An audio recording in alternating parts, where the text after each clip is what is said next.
How do you add a birthday reminder on your iPhone? Let me show you some options that we have available, and if it's your first time here on this channel, make sure you subscribe so you never miss anything important. So of course, you have more ways, like a lot of people use the Apple's built-in calendar, but that's connected with the Apple's built-in contacts, right? So the most common way how people do it is that they open up the contacts, open up their specific person, click on edit, and they literally add the birthday there.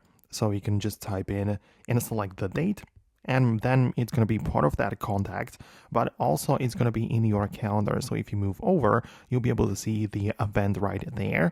And you can also just tap on your calendars and make sure that the birthdays are like shown up.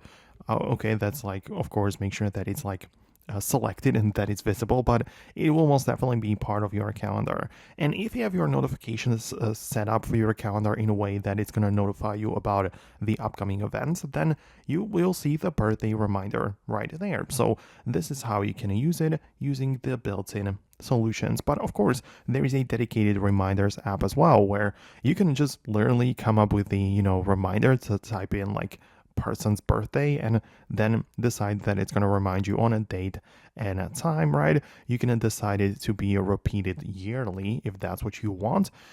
For like birthdays, it would be ideal. So I guess you can also use the birthday reminders through the reminder app. So it depends on how you want to have it. It depends on which option you want to go with. If you want to use it with the contacts and calendars, or if you specifically want to set up the reminder through the reminders app. So that's what you can do. Let me know if you managed to set it up. Thanks a lot for watching, and I'll talk to you later.